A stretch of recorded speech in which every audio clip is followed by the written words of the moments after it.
Hello friends, welcome back to the channel. आज मैं एक ऐसे टॉपिक पे डिस्कशन करने वाला हूँ जिसमें बहुत सारे लोगों को ये जानने की इच्छा होती है कि नेक्स्ट वीक के ट्रेड्स के लिए मैं कैसे चीज़ें करता हूँ। तो नेक्स्ट वीक के ट्रेड्स ढूंढने के लिए पहले मेरे पास ये एक फोकस लिस्ट है। इस फोकस लिस्ट में आप देखेंगे कि कुछ मेरे पास 250 के अराउंड्स नेम्स हैं। इस फोकस लिस्ट से मैं कुछ स्टॉक्स को सिलेक्ट करके टुमारोज ट्रेड लिस्ट में ऐड करता हूँ। जब आप देखेंगे टुमारोज ट्रेड लिस्ट में मैंने किस बेसिस पे ऐड किया, वो इस वीडियो में मैं आपको एक्सप्लेन नहीं करूँगा। मैं इस वीडियो में जो आपको एक्सप्लेन करूँगा वो ये होगा कि मैंने ये फोकस लिस्ट कैसे बनाई ना। ये फोकस लिस्ट बनाने के लिए मैं सबसे पहले ट्रेडिंग व्यू पे जाता हूँ। ट्रेडिंग व्यू में एक बिल्ट इन स्क्रीनर है। आप ये राइट साइड का पैनल देखेंगे। इस पैनल में ये स्क्रीनर्स का एक बटन है। इस पे आप जब इसको प्रेस करते हैं तो इस तरीके का एक पैनल ओपन होता है ना। यहाँ पर मैंने एक स्क्रीन ऑलरेडी लगाई हुई है 50% अप इन 3 मंथ्स।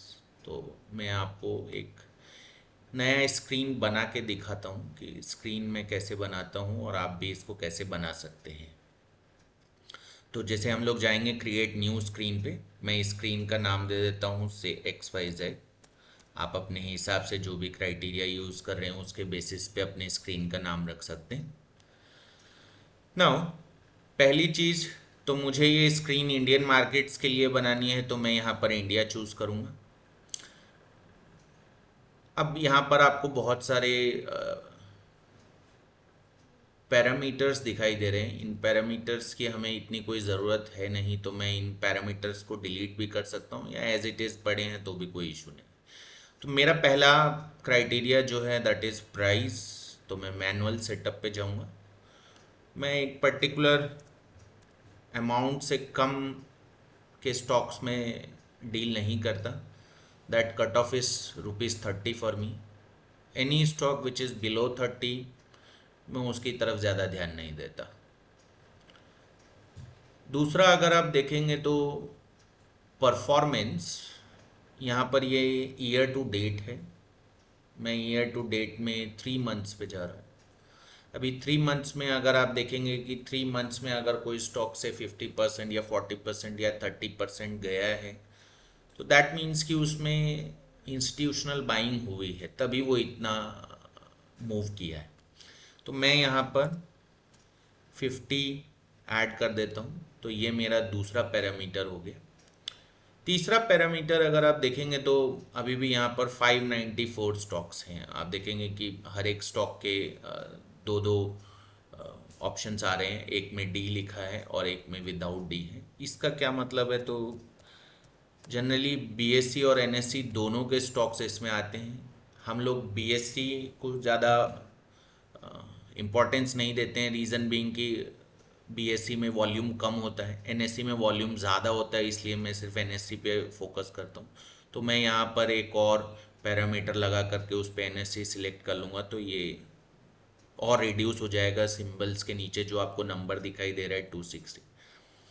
अब इसमें आप देखेंगे कि यहाँ पर जब मैं वॉल्यूम के बेसिस पे इनको शॉर्टलिस्ट करता हूँ तो ये कुछ स्टॉक्स है, जैसे ये सयाजी होटल है, इसका एक स्टॉक ट्रेड हुआ है। CLC इंडिया है, 234 स्टॉक्स ट्रेड हुए हैं। AHL वेस्ट है, 435 स्टॉक्स ट्रेड हुए। इन स्टॉक्स में मैं वैसे भी डील नहीं कर पाऊंगा, क्योंकि या मैं क्या, कोई भी नहीं डील कर पाएगा, क्योंकि कोई मीनिंगफुल ट्रेडिंग के लिए एटलीस्ट आप इतना तो लिक्विडिटी चाहेंगे कि आपका ऑर्डर इजीली एग्जीक्यूट हो जाए मार्केट में। इसके लिए हम लोग एक और यहाँ पर पैरामीटर यूज़ करेंगे कि जो एवरेज वॉल्यूम रहेगा स्टॉक का over a period of 60 days, वो 1 लाख रहेगा। इसका यह मतलब है कि मतलब जैसे मान लीजिए कि 60 डेज में उस पर्टिकुलर स्टॉक का एवरी डे का एवरेज 100,000 स्टॉक्स रहेगा ना। जब आप ये सब कर लेंगे तो आपको ये नंबर दिखाई देगा कि ये नंबर फर्दर रिड्यूस हो गया 164 तक। इसके अलावा यहाँ पर बहुत सारे पैरामीटर्स हैं, dividend yield percentage, trailing 12 month, EPS, diluted growth, TTM year on year. इन सब पे ज़्यादा फोकस करने की आपको अभी आवश्यकता नहीं है। आप सिर्फ ये 4 पैरामीटर्स के बेसिस पे अपनी फोकस लिस्ट बना सकते हैं। नाउ ये फोकस लिस्ट बन गई आपकी। इस फोकस लिस्ट में आपके पास में 164 नेम्स आ गए। 164 is a good number two start with. हम लोग 164 से जब स्टार्ट करेंगे तो वैसे भी हमें नेक्स्ट डे के लिए मुश्किल से 10-12 नाम ही चाहिए, तो 10-12 नाम से काम हो जाता है हमारा। तो चलिए अब मैं आपको दिखाता हूँ कि वो वॉच लिस्ट कहाँ है।